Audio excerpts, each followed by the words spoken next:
Suma Teológica, parte tercera, cuestión 55. Sobre las manifestaciones de la resurrección. Corresponde ahora tratar de las manifestaciones de la resurrección, y sobre esto se plantean 6 problemas. ¿La resurrección debió manifestarse a todos los hombres o solo a algunos particulares? ¿Fue conveniente que resucitase viéndolo ellos? ¿Después de la resurrección debió vivir con sus discípulos? ¿Fue conveniente que se apareciese a los discípulos en otra figura? ¿Debió poner en claro su resurrección con argumentos? Sobre la suficiencia de tales argumentos, artículo 1. ¿La resurrección de Cristo debió ser manifestada a todos? Lat. Objeciones por las que parece que la resurrección de Cristo debió ser manifestada a todos. Juan. Como al pecado público se le debe un castigo público, según aquel pasaje de Primnotim 5:20. Al que peca, corrígele delante de todos. Así al mérito público le es debido un premio público. Ahora bien, la gloria de la resurrección es el premio de la humildad de la pasión, como dice Agustín in Loan. Desde luego, habiendo sido manifiesta a todos la pasión de Cristo, que padeció en público, parece que la gloria de su resurrección también debió ser conocida por todos. 2. Como la pasión de Cristo se ordena a nuestra salvación, así también su resurrección, según aquellas palabras de Rom 4:25. Resucitó para nuestra justificación. Pero lo que es útil para todos, a todos debe ser manifestado. Luego, la resurrección de Cristo debió ser manifestada a todos, y no particularmente a algunos. True. Aquellos a quienes fue manifestada la resurrección fueron testigos de la misma, por lo cual se dice en Act 3:15, a quien Dios resucitó de entre los muertos, de lo cual nosotros somos testigos, y daban este testimonio predicando en público, lo cual no conviene ciertamente a las mujeres, según aquellas palabras de Proscor 14:34. Las mujeres cállense en las asambleas, y Poenotim 2:12. No permito que la mujer enseñe. Luego no parece acertado el que la resurrección fuese manifestada a las mujeres antes que a todos los hombres en general. Contra esto está lo que se dice en Act 10:40-41, a quien Dios resucitó al tercer día y le concedió el manifestarse, no a todo el pueblo, sino a los testigos escogidos por Dios de antemano. Respondo.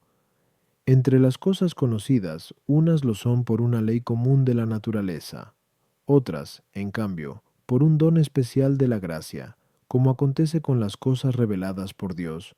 Sobre estas, la ley establecida por Dios, como dice Dionisio en Decael, es que Dios las revela inmediatamente a los superiores para que, por medio de ellos, lleguen a los inferiores, como es manifiesto en la ordenación de los espíritus celestiales.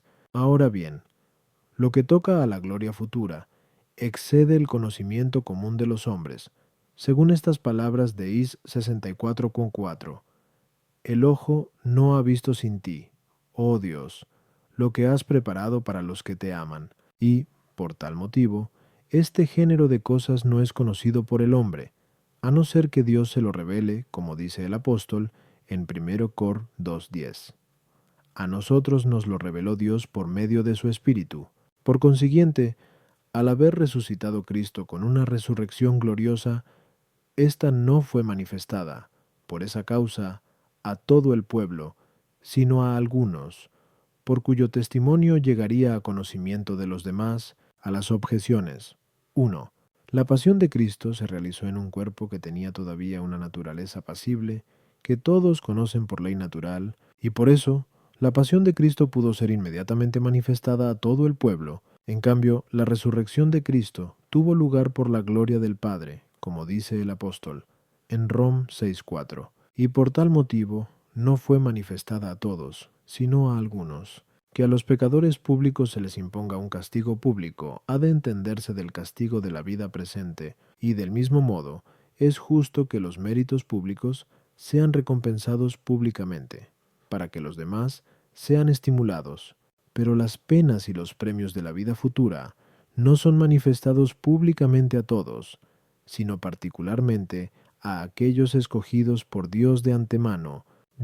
La resurrección de Cristo, así como es para la salvación común de todos, así llegó a noticia de todos. No, en verdad, de modo que fuese manifestada inmediatamente a todos, sino a algunos, por cuyo testimonio fuese llevada a los demás. 3. No está permitido a las mujeres enseñar públicamente en las asambleas, pero sí se les permite instruir a algunos en privado mediante la exhortación familiar, y por eso, como dice Ambrosio, in lue, y la mujer es enviada a aquellos que son de su casa y familia. Pero no es enviada para llevar al pueblo el testimonio de la resurrección. Así pues, apareció en primer lugar a las mujeres, a fin de que la mujer, que fue la primera en traer a la humanidad el principio de la muerte, fuese también la primera en anunciar los principios de Cristo resucitado en gloria, de donde dice Cirilo: la mujer, que fue algún tiempo sirvienta de la muerte, percibió y anunció la primera el venerable misterio de la resurrección. En consecuencia, el sexo femenino logró la absolución de su ignominia y el repudio de la maldición. Con esto se demuestra al mismo tiempo que, en lo que atañe al estado de la gloria, el sexo femenino no sufrirá detrimento de ninguna clase, sino que gozará incluso de mayor gloria en la visión divina, en caso de haber estado lleno de mayor claridad, puesto que las mujeres amaron más intensamente al Señor, hasta el extremo de no apartarse de su sepulcro. Cuando los discípulos se apartaron, vieron primero al Señor resucitado para la gloria. Artículo 2. ¿Hubiera sido conveniente que los discípulos vieran a Cristo resucitar? Lat. Objeciones por las que parece haber sido conveniente que los discípulos viesen resucitar a Cristo. 1. Correspondía a los discípulos dar testimonio de la resurrección de Cristo, según aquellas palabras de Act 4:33. Los apóstoles daban testimonio con gran poder de la resurrección de nuestro Señor Jesucristo, pero el testimonio más cierto es el de la vista. Luego hubiera sido conveniente que viesen la resurrección de Cristo. 2. Para tener la certeza de la fe, los discípulos vieron la ascensión de Cristo, conforme al pasaje de Act 1:9. Viéndolo ellos, fue levantado. Ahora bien, es igualmente necesario tener una fe cierta de la resurrección de Cristo. Luego, da la impresión de que Cristo hubiera debido resucitar a la vista de sus discípulos. True. La resurrección de Lázaro fue una señal de la futura resurrección de Cristo, pero el Señor resucitó a Lázaro viéndolo sus discípulos. Luego parece que también Cristo hubiera debido resucitar a la vista de sus discípulos. Contra esto está lo que se dice en Mt 16:9. Resucitado el Señor en la madrugada, el primer día de la semana, se apareció primero a María Magdalena, pero María Magdalena no le vio resucitar, sino que buscándolo oyó del ángel: el Señor ha resucitado, no está aquí. Luego nadie le vio resucitar. Respondo: como escribe el apóstol en Rom 13:1, lo que viene de Dios está ordenado, y Dios ha establecido este orden: que cuanto está por encima de los hombres, sea revelado a éstos por medio de los ángeles, como es manifiesto por lo que dice Dionisio, en el C. 4 de Cael. Ahora bien, Cristo, al resucitar, no volvió a una vida comúnmente conocida por todos, sino a una vida inmortal y conforme con Dios, según aquellas palabras de Rom 6:10.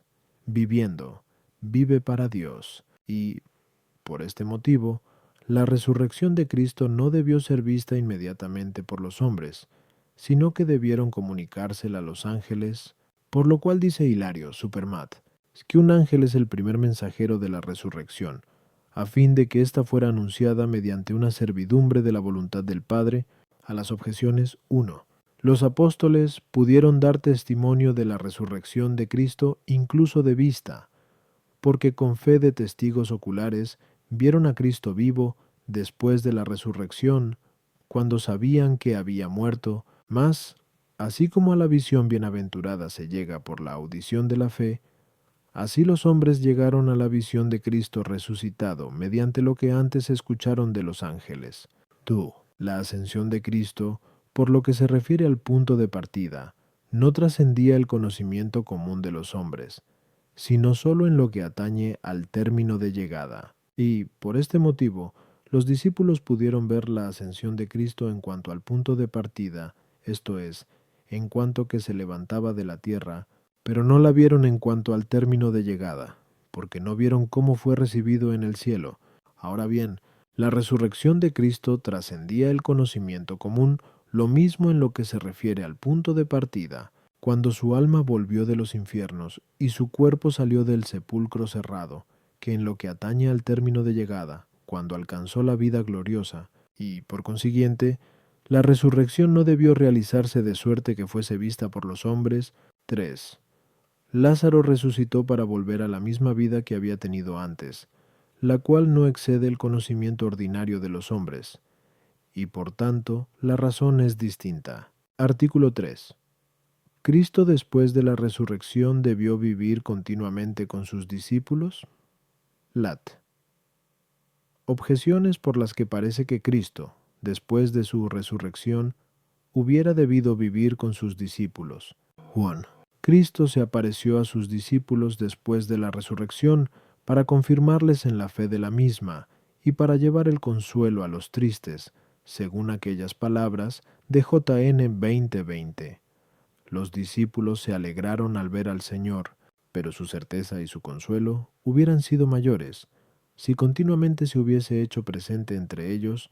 Luego parece que hubiera debido vivir de continuo con ellos.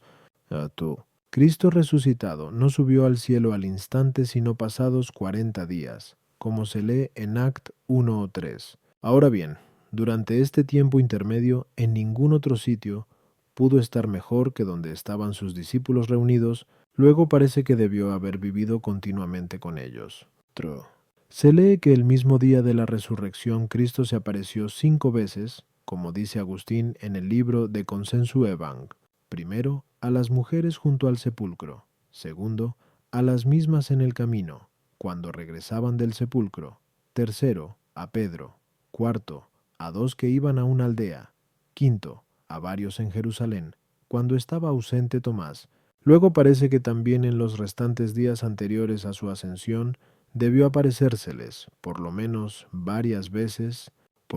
El Señor, antes de su pasión, había dicho: después de que resucite, os precederé a Galilea. MTD 26:32. Esto dijo también el ángel, y el propio Señor, después de la resurrección, a las mujeres. CFFB. MT 28:7, May 16:7. Y sin embargo, se dejó ver antes en Jerusalén, incluso el mismo día de la resurrección, como acabamos de decir. J. 3. Y volvió a aparecerse a los 8 días, como se lee en JN 20:26. Luego da la impresión de que Cristo, después de su resurrección, no trató con sus discípulos del modo oportuno. Contra esto está que en JN 20:26 se dice que, después de 8 días, Cristo se apareció a sus discípulos, luego no vivía con ellos de continuo. Respondo. Sobre la resurrección de Cristo era preciso declarar a sus discípulos 2 cosas, a saber, la verdad de la resurrección y la gloria del resucitado. Para manifestar la verdad de la resurrección, basta con que se apareció varias veces, habló familiarmente con ellos, comió y bebió, y se les ofreció para que le palpasen. En cambio, para manifestar la gloria de la resurrección, no quiso vivir de continuo con ellos, como antes lo había hecho, a fin de no dar la impresión de que había resucitado a una vida igual a la que antes tenía, por lo cual en el Equi 24:44 les dice: esto es lo que yo os dije estando aún con vosotros. En estas circunstancias estaba con ellos con una presencia corporal, pero antes había estado con ellos no sólo con una presencia corporal, sino también mediante la semejanza de la mortalidad, de donde, exponiendo las palabras antedichas, dice Beda: estando aún con vosotros, esto es, estando todavía en carne mortal, en la que estáis también vosotros. Había resucitado entonces en la misma carne, pero no compartía con ellos la misma mortalidad. A las objeciones 1. La aparición frecuente de Cristo bastaba para asegurar a los discípulos en la verdad de la resurrección. En cambio, el trato continuo hubiera podido inducirles a error, suponiendo que creyeran que había resucitado a una vida semejante a la que antes tenía, y el consuelo de su presencia continua se lo prometió para la otra vida, conforme a aquellas palabras de Gieben 16:22. De nuevo os veré, y se alegrará vuestro corazón, y nadie os quitará vuestro gozo. Tue. A la segunda hay que decir, Cristo no vivía de continuo con sus discípulos por pensar que estaría mejor en otro sitio, sino porque pensaba que era más conveniente para la instrucción de sus discípulos el no vivir continuamente con ellos, por la razón antedicha, en la solo y en el adiuno, y no conocemos en qué sitios haya estado corporalmente durante el tiempo intermedio, porque la Escritura no lo cuenta, y en todo lugar está presente su imperio. Sal 102:22. 3. Se apareció con más frecuencia el primer día, porque era preciso que fueran amonestados con muchos argumentos, para que recibiesen desde el primer momento la fe en la resurrección. Pero una vez que la habían recibido, no era necesario que fuesen instruidos con apariciones tan frecuentes, puesto que estaban ya confirmados en la fe. Por esto se lee en el Evangelio que, después del primer día, solo se apareció 5 veces, como escribe Agustín en el libro de Consensu Evang. Después de las primeras 5 apariciones, se les apareció la sexta, cuando le vio Tomás.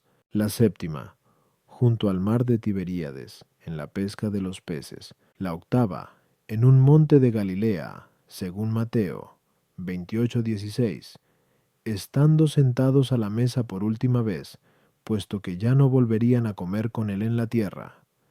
La décima, en el mismo día, ya no en la tierra, sino elevado en una nube, cuando subía al cielo.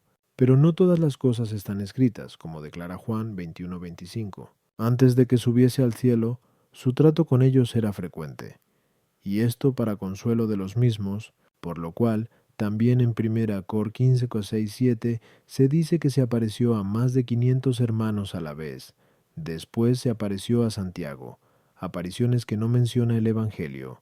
Foto. Como escribe el Crisóstomo, comentando lo que se dice en Mt 26:6-32, después de resucitar, iré delante de vosotros a Galilea. No, explica, va a una tierra lejana para aparecérseles, sino que lo hace en la misma nación, y casi en las mismas regiones en las que ordinariamente habían vivido con él, para que también desde entonces creyesen que el que fue crucificado es el mismo que resucitó, y asimismo dice que va a Galilea, para librarlos del miedo a los judíos. Así pues, como dice Ambrosio in Lue, Teonunon el Señor había encargado a sus discípulos que le viesen en Galilea, pero primeramente se les apareció cuando por miedo estaban encerrados en un lugar, y esto no es una transgresión de la promesa, sino más bien un cumplimiento apresurado por pura liberalidad. Después, una vez fortalecidos los ánimos, aquellos se fueron a Galilea. Tampoco hay inconveniente en decir que los menos estaban en el lugar cerrado, y muchísimos se encontraban en el monte,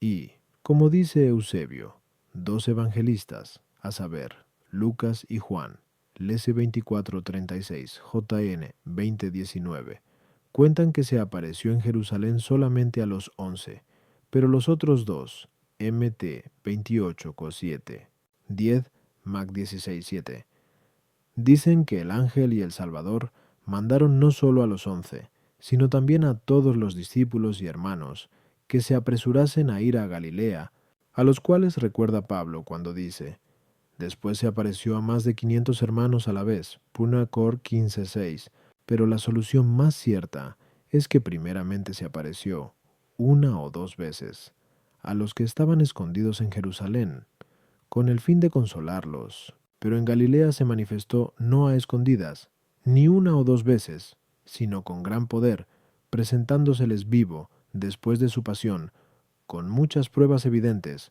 como lo atestigua Lucas en los Hechos, Act 1:3, o, como escribe Agustín en el libro de Consensu Evang, lo dicho por el ángel y por el Señor, que iría delante de ellos a Galilea, debe entenderse en sentido profético, pues en el nombre Galilea, en su sentido de transmigración, es preciso entender que habían de emigrar del pueblo de Israel a los gentiles, los cuales no darían fe a la predicación de los apóstoles, a no ser que él mismo preparase el camino de sus corazones. Y esto es lo que significa la expresión: irá delante de vosotros a Galilea. En cambio, si por Galilea se entiende revelación, Esta no ha de interpretarse respecto a su forma de siervo, sino de aquella por la que es igual al Padre, que prometió a los que le aman, a donde, precediéndonos, no nos abandonó. Artículo 4. ¿Debió aparecerse Cristo a sus discípulos con otra figura?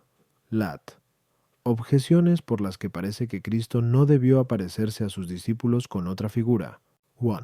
No puede dejarse ver según verdad, sino lo que existe, pero en Cristo no existió más que una figura. Por consiguiente, si Cristo apareció bajo una figura distinta, esa aparición no fue auténtica sino supuesta. Ahora bien, esto es indecoroso, porque, como dice Agustín, en el libro Octog, Trium Quest, si engaña, no es la verdad.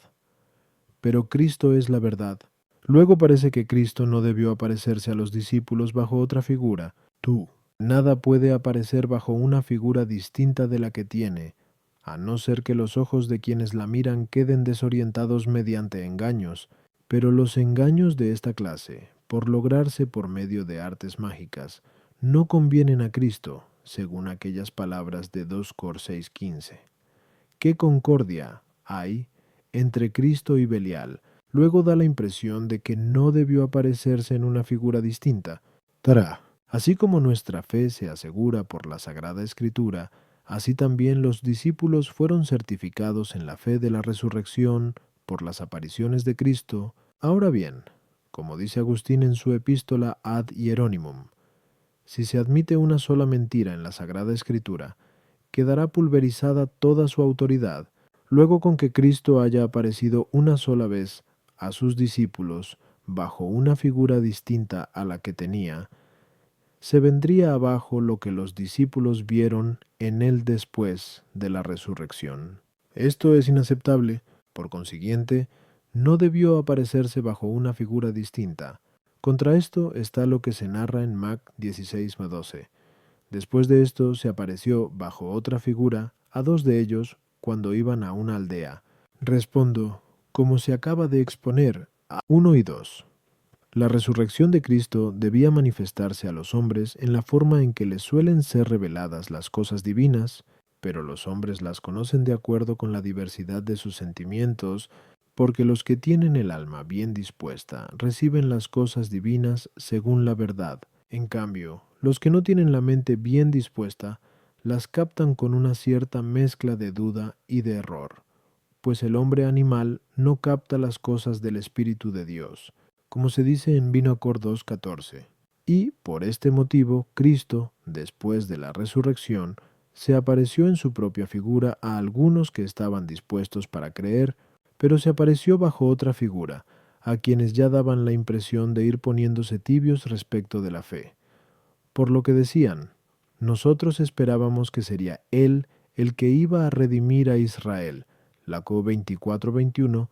Por esto dice Gregorio, en una homilía, que se les manifestó en el cuerpo tal como estaba en su mente, y porque en sus almas era todavía un peregrino con relación a la fe, fingió que iba más lejos, a saber, como si fuera un peregrino a las objeciones 1, como escribe Agustín en el libro de Quaestionibus Evang.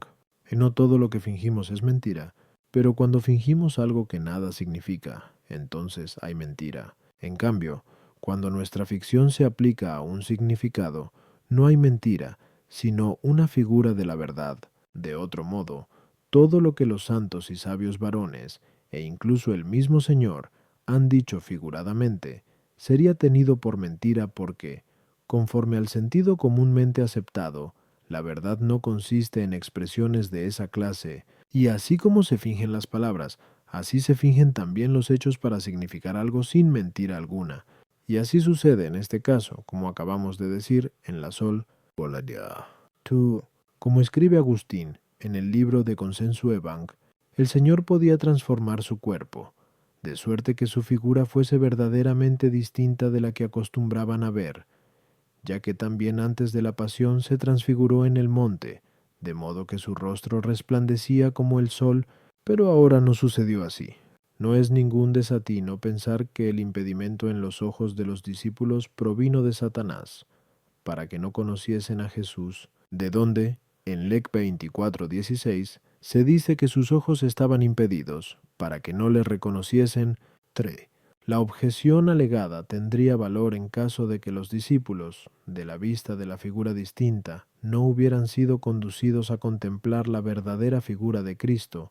Como dice Agustín en el mismo lugar, Cristo solo permitió que sus ojos estuviesen impedidos, del modo dicho, hasta la fracción del pan, a fin de que, haciéndoles partícipes de la unidad de su cuerpo, se comprenda que fue retirado el impedimento del enemigo, de modo que pudieran reconocer a Cristo, por lo cual añade en el mismo lugar que se les abrieron los ojos y le conocieron, Lec 24:31, no porque antes caminasen con los ojos cerrados, sino porque se interponía algo que no les permitía reconocer lo que veían, como suele producirlo la debilidad de la vista o algún humor. Artículo 5. ¿Cristo debió poner de manifiesto la verdad de su resurrección con argumentos? Lat. Objeciones por las que parece que Cristo no debió declarar con argumentos la verdad de su resurrección. Jan.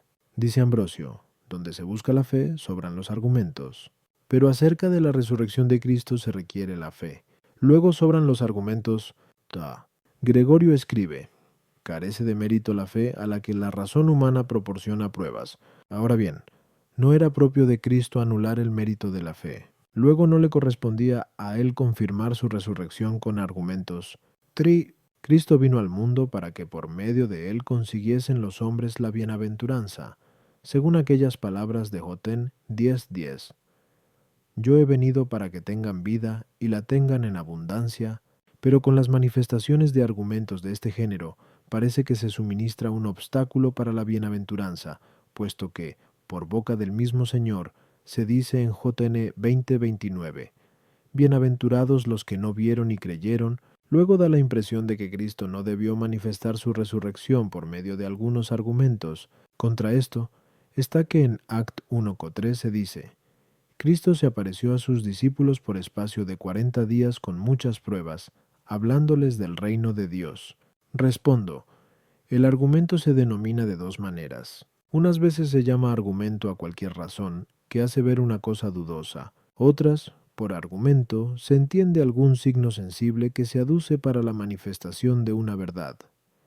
En este sentido, también Aristóteles, algunas veces, se sirve de la palabra argumento en sus libros. Así pues, tomando el argumento en el primer sentido, Cristo no demostró su resurrección a los discípulos por medio de argumentos, porque tal prueba por medio de argumentos parte de unos principios que, si no eran conocidos por los discípulos, nada les demostrarían, puesto que lo conocido no puede originarse de lo desconocido, y si conocían tales principios, no rebasarían la razón humana y por consiguiente no serían eficaces para confirmar la fe en la resurrección que sobrepuja la razón humana. Pero es necesario servirse de unos principios que sean del mismo género que la conclusión que trata de probarse. Como se dice en Póster, el Señor les probó su resurrección por la autoridad de la Sagrada Escritura, que es el fundamento de la fe, cuando les dijo, es necesario que se cumpla todo lo que está escrito en 1966. La ley, en los salmos y en los profetas acerca de mí, como se lee en Lesie 24:44 ss.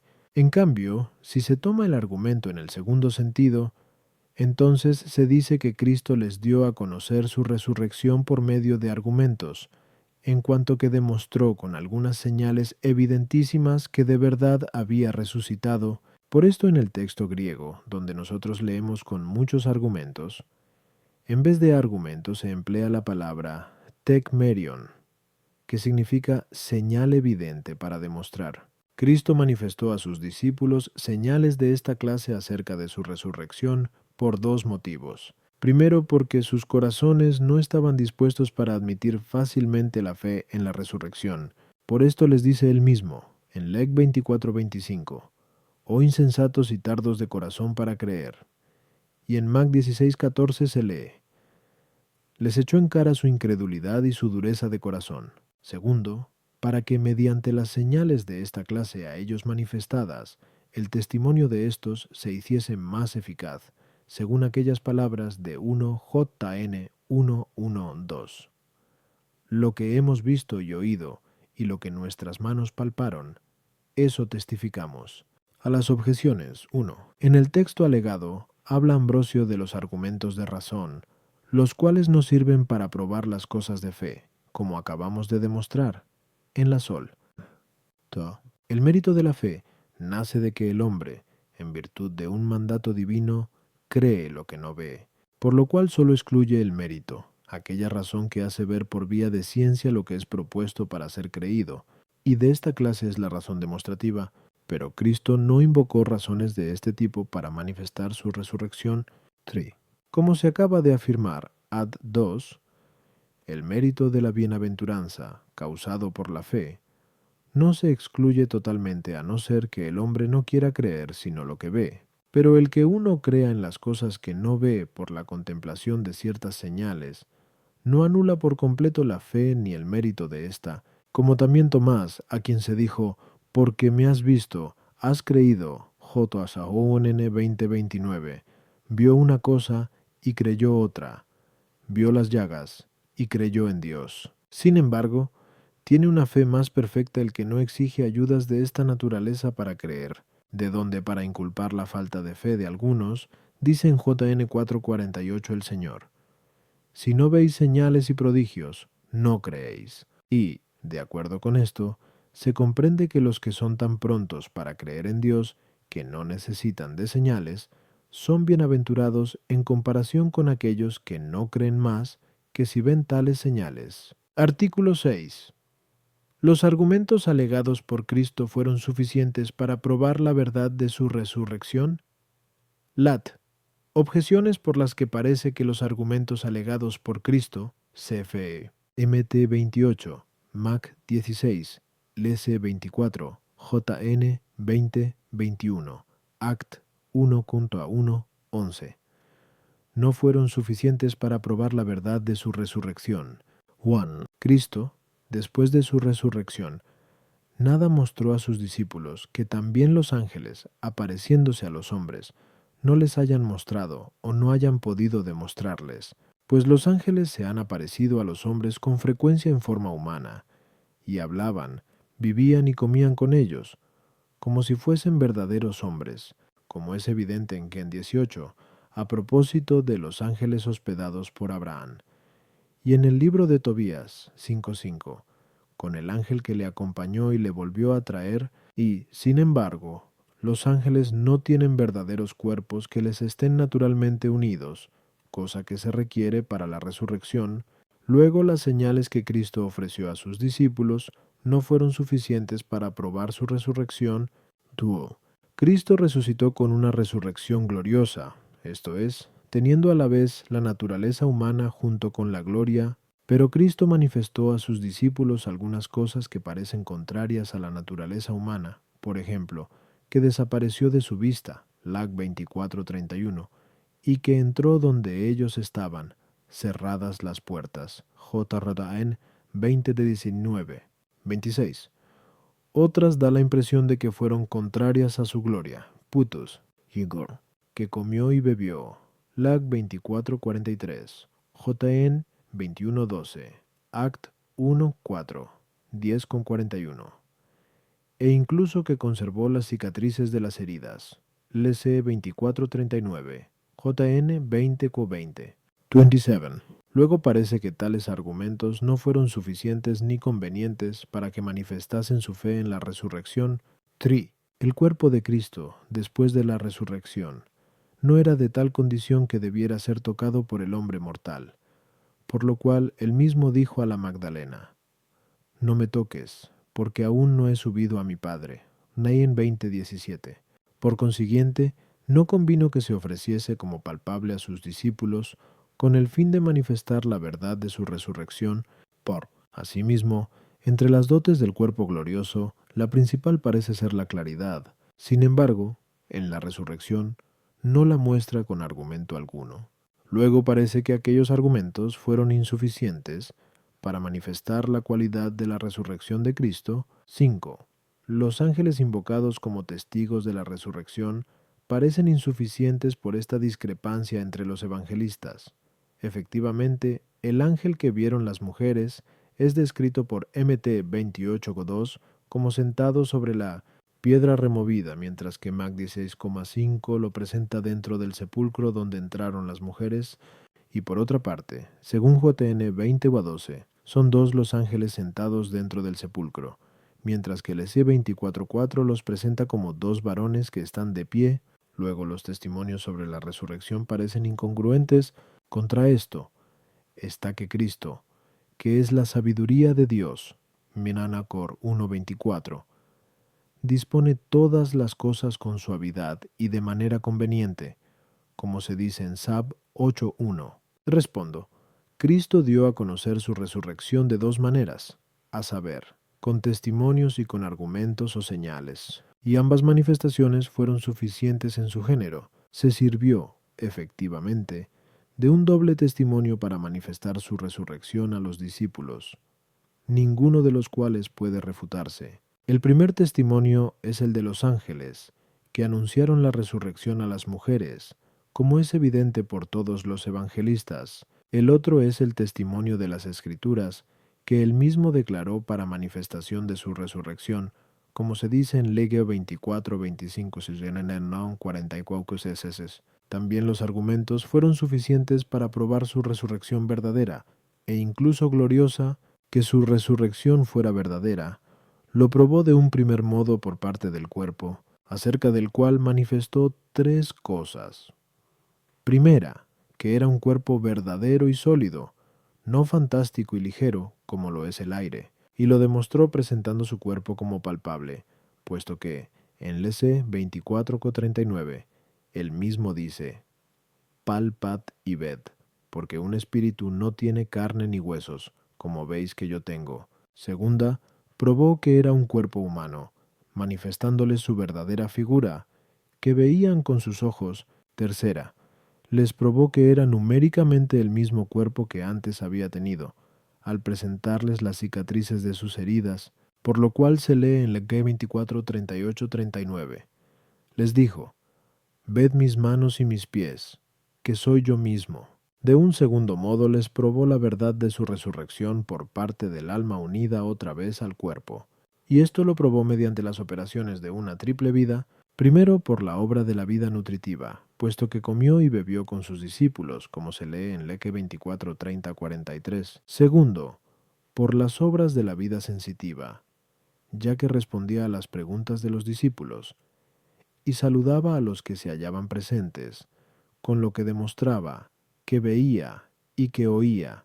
Tercero, por las obras de la vida intelectiva, porque hablaban con él y discurrían sobre las Escrituras, y para que nada faltase a la perfección de la prueba. Demostró también que tenía naturaleza divina mediante el milagro que hizo cuando la pesca de los peces, y más adelante, al subir al cielo, viéndolo ellos, porque, como se dice en JN 3:13, nadie sube al cielo sino el que bajó del cielo, el Hijo del Hombre, que está en el cielo. También manifestó a los discípulos la gloria de su resurrección al entrar, cerradas las puertas, donde ellos estaban, de acuerdo con lo cual dice Gregorio, en una homilía. El Señor dio a palpar su carne, que introdujo cerradas las puertas, para demostrar que, después de la resurrección, su cuerpo seguía teniendo la misma naturaleza, pero una gloria distinta. Del mismo modo, pertenecía a la propiedad de su gloria el haber desaparecido de la vista de sus discípulos, como se dice en Leco 24:31, porque así demostraba que tenía poder para dejarse ver y para no ser visto, lo cual pertenece a la condición del cuerpo glorioso, como antes se ha dicho. 54. O a las objeciones. 1. Aunque cada uno de los argumentos en particular no fuese suficiente para probar la resurrección de Cristo, sin embargo, tomados todos juntamente, declaran de modo perfecto su resurrección, sobre todo por el testimonio de la Escritura, las palabras de los ángeles, y la afirmación de Cristo confirmada con milagros.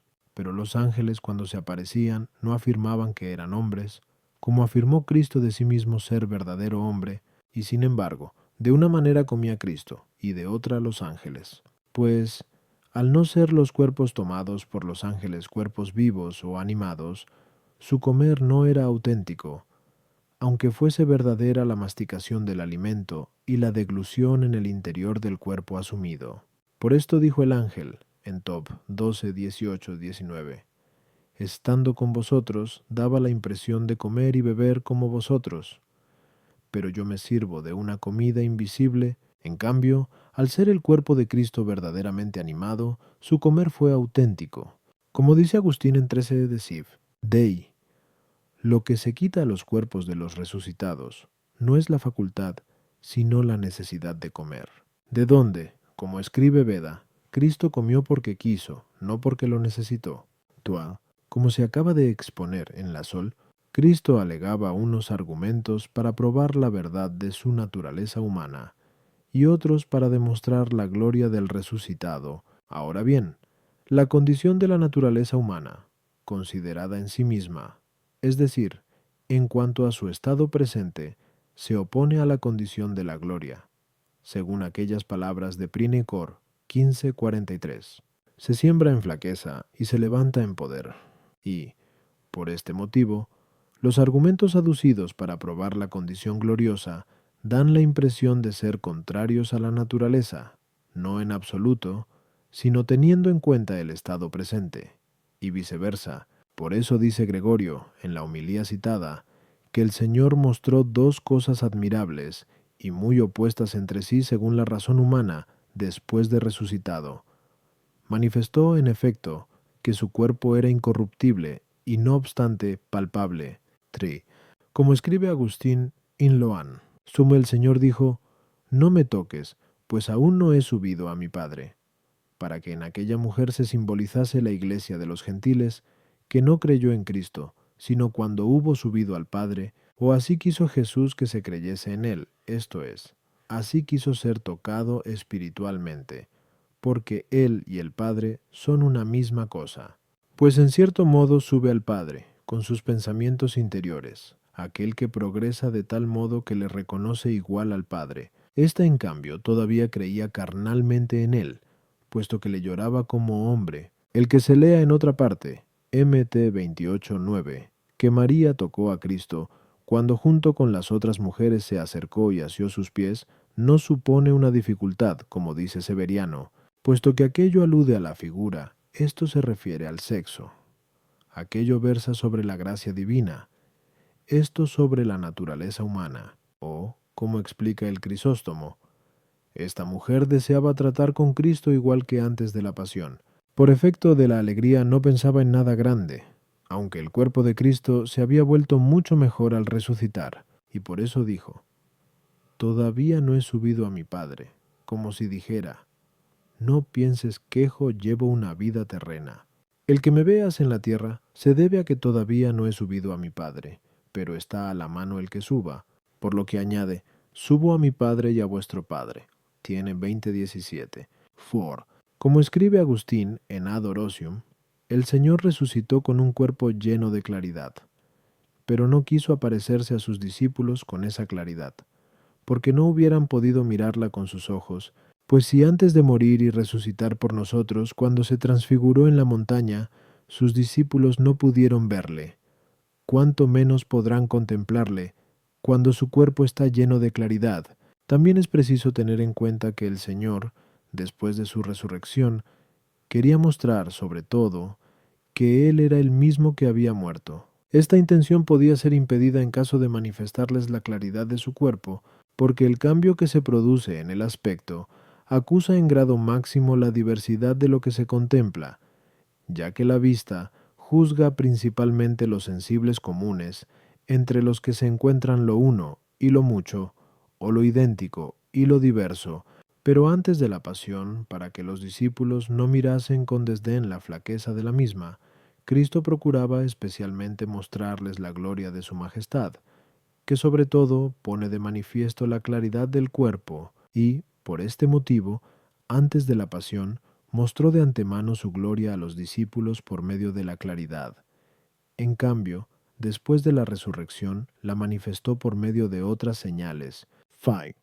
Como expone Agustín en el libro de Consenso Evang, podemos entender que las mujeres vieron un solo ángel, lo mismo según Mateo 16:5, para que sepamos que Una vez entradas en el sepulcro, es decir, en un recinto protegido con una cerca, allí vieron al ángel, como dice Mateo 28:2, sentado sobre la piedra removida del sepulcro, sentado a la derecha, como escribe Marcos 16:5. Luego, cuando miraban en el interior el lugar donde había estado tendido el cuerpo del Señor, vieron dos ángeles, primero sentados, como dice Juan 20:12, y después levantados, de modo que, al estar de pie, fuesen vistos, como dice Lucas 24:4.